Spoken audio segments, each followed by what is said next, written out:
Un día Miguel estaba viendo Star Trek cuando de pronto se le ocurrió cómo revolucionar la teoría de la relatividad y viajar más rápido que la luz. La anécdota que aparece sacada de Big Bang Theory es completamente real. La protagonizó un joven mexicano cuando estudiaba su doctorado en Cardiff. Y pues el libro Surfear el espacio-tiempo, un científico entre agujeros negros y viajes hiperlumínicos, de Miguel Alcubierre y Sergio de Régules, pues cuenta aquel momento, pero más interesante aún, relata la ciencia que hay detrás de esa posibilidad, de aquella teoría de Einstein y de algunos postulados más espléndidos de la astrofísica, pues es de lo que aborda este libro bajo el sello Debate. Y pues aquí tenemos a los autores, que les agradezco que estén aquí con nosotros. Bienvenidos. Hola, buenas tardes. Muchas Pues, gracias por la invitación. pues yo quisiera Gracias. que quien guste iniciar, yo quisiera preguntarles, empezar, ¿cómo surge la idea de escribir este libro? ¿Por qué indagar en los enigmas del universo? Bueno, Bueno, empieza sí, con el que indagó en los enigmas del universo es Miguel, ¿no? Lleva haciéndolo por lo menos 30 años, si no es que más, pero la idea del libro surgió más bien del editorial, ¿no? De Penguin Random House de Debate. El editor Juan Carlos Ortega Prado quería hacer una colección de libros sobre científicos mexicanos muy conocidos, ¿no? Tenemos en la ciencia en México, si bien tenemos muchos científicos excelentes, ¿no? Hay unos que destacan porque pues se han hecho muy conocidos, tanto entre los físicos como entre el público general, por sus aportaciones a la ciencia y también por sus apariciones como en los medios y haciendo divulgación, y entonces son como nuestros rock stars de la ciencia. Miguel es uno de ellos. Entonces, Juan Carlos quería hacer un libro, entre otras personas, sobre Miguel, y entonces me llamó a mí y me dijo, oye, ¿quieres escribir un libro sobre este señor Miguel Alcubierre? Y yo le dije, pues, ¿cómo ves que es mi amigo hace 40 años? Entonces, claro que sí, ¿no? Eh, y entonces, pues ya nos pusimos de acuerdo en cómo hacerle. Bueno, de ahí viene la idea. Si quieres, ahorita te platicamos cómo fueron los detalles, pero la idea surgió básicamente del editorial sin que supieran que nosotros nos conocíamos hace 40 años y que somos muy buenos amigos, ¿no? Ujú. sí. Pues Miguel, platícanos un poco sobre pues, lo que comenta Sergio.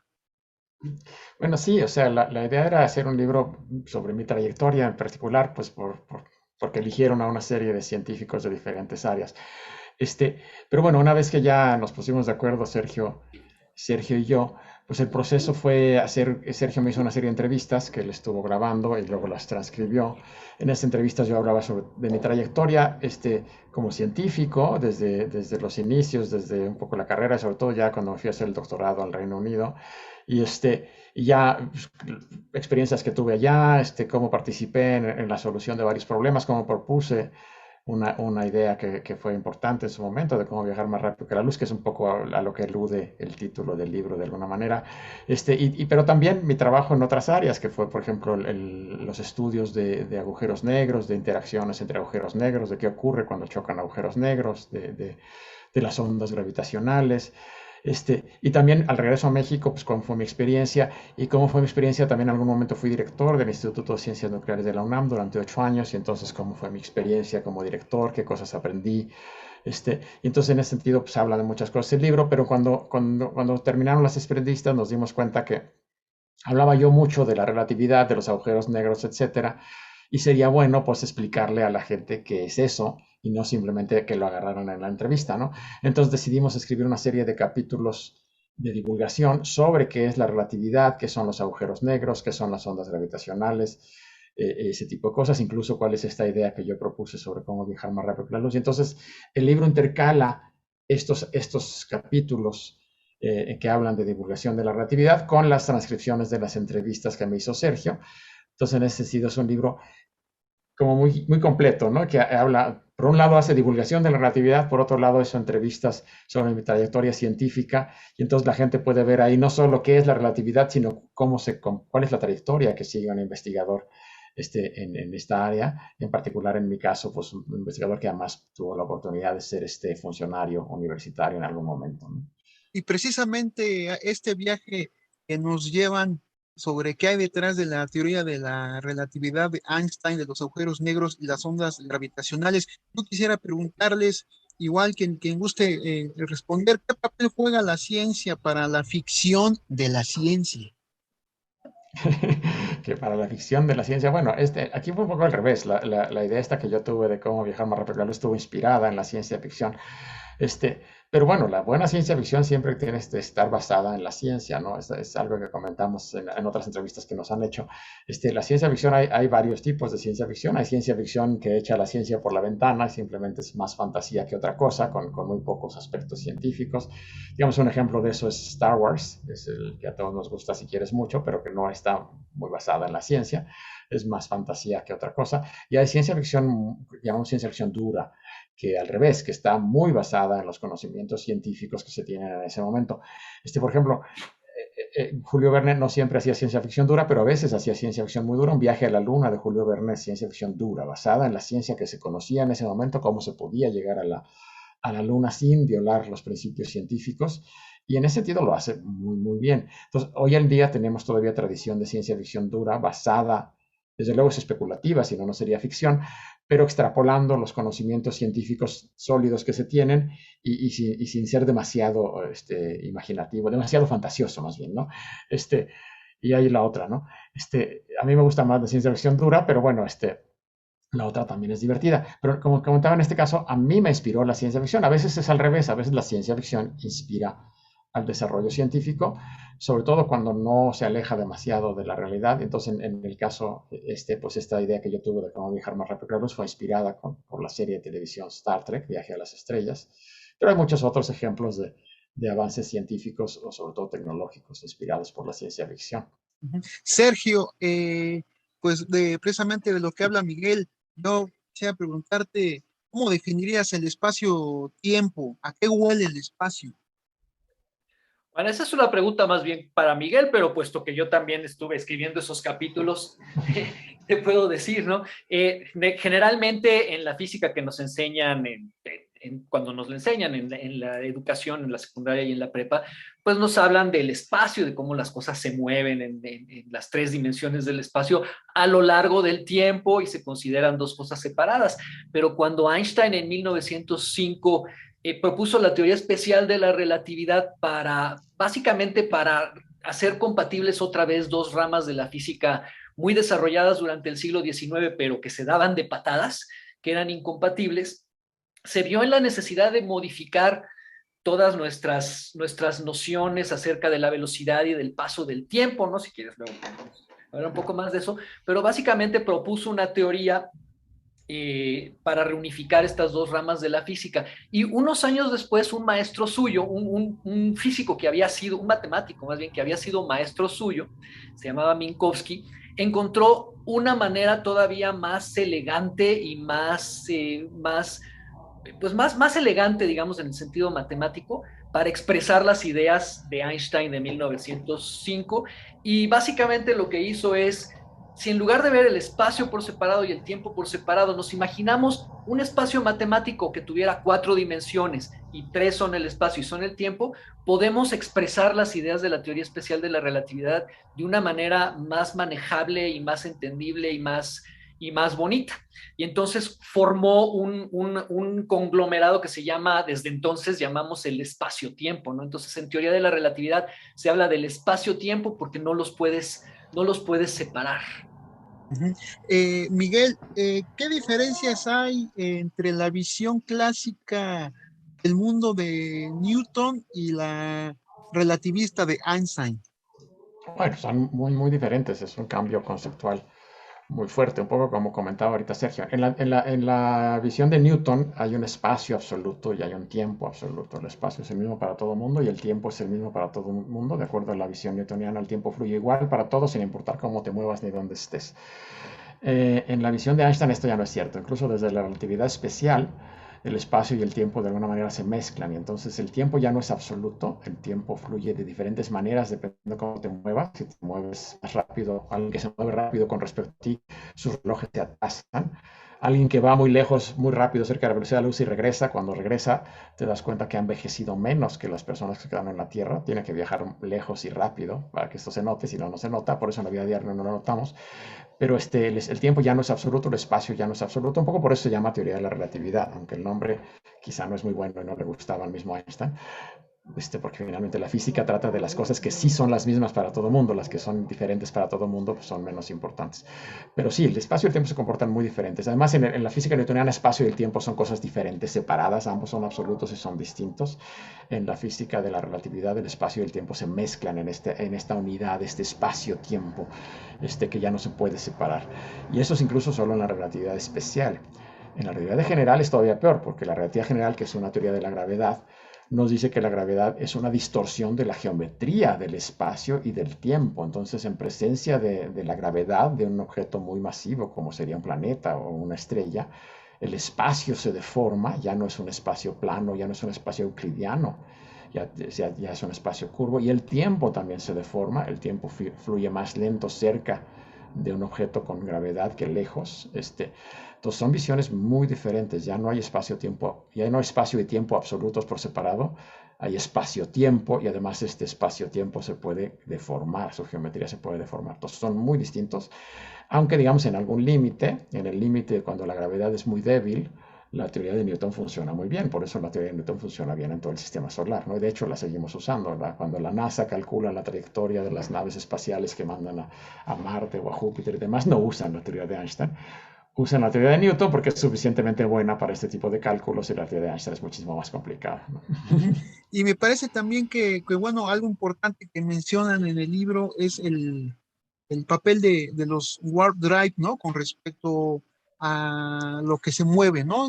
Y precisamente hay un debate ahí sobre todos estos postulados del movimiento y precisamente como menciona la teoría de la gravedad cuántica, estos postulados de la luz como principio, ¿no? Hay un debate ahí también en el libro, ¿no? Que el lector también puede ser parte de este debate. Bueno, no tanto como un debate, ¿no? En la teoría de la relatividad queda claro que nada puede viajar más rápido que la luz. Esa es una ley de la naturaleza que está contenida completamente en la teoría de la relatividad general y no es nada más una cuestión de opinión no teórica, es un hecho empírico, ¿no? O sea, se ha confirmado una y otra vez todos los experimentos y todas las observaciones que se han hecho hasta el día de hoy, en los últimos 100 años, confirman que la teoría de la relatividad es correcta y que la velocidad de la luz es el límite máximo al que se puede viajar cualquier tipo de señal o cualquier tipo de objeto en nuestro universo. Entonces eso es un hecho. Lo que yo planteo, más que un debate, es un modelo de cómo podría deformarse el espacio, de alguna manera usando el hecho que el espacio se puede deformar, para de alguna forma moverme más rápido que la luz haciendo trampa. O sea, si la luz se mueve por el mismo espacio deformado, de todas maneras me va a ganar. Pero si yo deformo el espacio, puedo llegar de aquí a una estrella lejana más rápido que de lo que lo habría hecho en un espacio que no estuviera deformado, ¿no? Esa es la idea. Entonces, lo que yo propongo es usar esta idea de la expansión del universo, que seguramente muchas de las personas que nos escuchan han oído. El universo se expande, eso lo sabemos hace 100 años. La expansión del universo realmente no es que las galaxias se alejen todas de un punto central, es más bien que las galaxias están muy tranquilas donde viven, sin moverse gran cosa, pero el espacio entre ellas se estira, porque se puede deformar. Entonces a mí se me ocurrió la idea de estirar el espacio en una región pequeña, en lugar de estirar todo el universo, porque no estiramos el espacio atrás de mi silla, y entonces me aleja de la pared que me queda atrás, y al mismo tiempo comprimimos el espacio enfrente, y entonces me acerca a lo que me queda enfrente. Entonces esta deformación del espacio, esta expansión y contracción, me puede hacer moverme, sin moverme yo, el que está haciendo el trabajo es el espacio, y en principio se puede hacer a cualquier velocidad, se puede hacer más rápido que la luz. Entonces esta es la idea que yo propuse hace ya, pues ya va para 30 años que la propuse Ujú. en un artículo científico hace mucho, y platicamos un poco de ella, y esta idea de alguna manera le da el nombre al libro, Surfear el espacio-tiempo, porque es un poco como si estuviéramos en esta burbuja de expansión y contracción, iríamos como surfeando una especie de ola en el espacio-tiempo, entonces ese le da el nombre al libro. Entonces sí, es uno de los temas que se tocan en el libro, es de hecho el tema quizá por el que me hice más famoso, pero el libro habla de muchas otras cosas, ¿no? El libro habla de agujeros negros, de ondas gravitacionales, cómo se detectan estas ondas, cómo se calculan estas cosas usando supercomputadoras, y ya también habla de mi trayectoria académica, ¿no? Entonces ese es, digamos, más un elemento, ¿no? Del libro. Sergio, digamos que, bueno, yo al leer el libro, pues ahora sí que regresé a esos tiempos de cuando era estudiante y quizá no entendía mucho la física, pero sé que esta publicación, pues de alguna manera tiene alguna aplicación práctica para el lector, ¿no? De Sergio.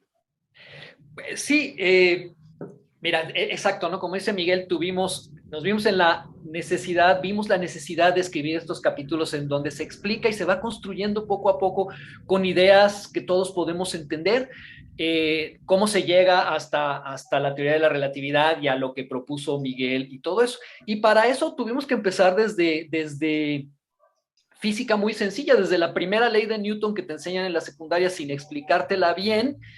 Eh, y que resulta que tiene muchas más implicaciones, mucho más hermosas y mucho más divertidas de lo que nos dicen, porque en la primera ley de Newton te dicen, no, los objetos, si no les haces nada, se mueven en línea recta y con velocidad constante, y tú dices, ah, bueno, ¿y a mí eso qué, no?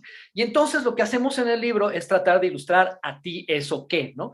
Porque básicamente la primera ley de Newton dice una cosa mucho más interesante, y es que la naturaleza no se fija en las velocidades, siempre y cuando las velocidades no cambien. Si tú vas a una velocidad constante, por ejemplo, en un avión que va tranquilito, sin turbulencia, ni subir, bajar, ni vueltas, ya va a su velocidad de crucero y tú en el avión, pues no sientes que estés lanzado a 900 kilómetros por hora respecto al piso. Y eso es una consecuencia tremenda de esta ley que nos enseñan sin explicarnos bien. La naturaleza no se fija en las velocidades constantes y eso quiere decir que en el avión todo ocurre exactamente como ocurriría si el avión estuviera estacionado en la pista y como ocurre pues, cuando estás en tu casa, ¿no? Entonces, en el avión tú puedes servirte café, ir al baño, soltar, jugar con tus llaves, aventarlas y cacharlas, y va a suceder exactamente lo mismo de lo que sucede en tierra. Y esto, que es una observación cotidiana, ¿no? La puedes notar también en coche, ¿no? Si el coche vas con las ventanas cerradas y va derechito y a la misma velocidad, pues puede haber una mosca volando dentro del coche y la mosca vuela como si estuviera en un cuarto perfectamente en reposo. Entonces la naturaleza no distingue entre reposo y velocidad constante y eso quiere decir que estas dos cosas son términos completamente relativos. Tú puedes hacer todos los experimentos que quieras en el avión y en ese coche y no vas a detectar el movimiento en el comportamiento de los objetos. Y eso tiene consecuencias muy importantes y de ahí de hecho viene buena parte de la teoría especial de la relatividad,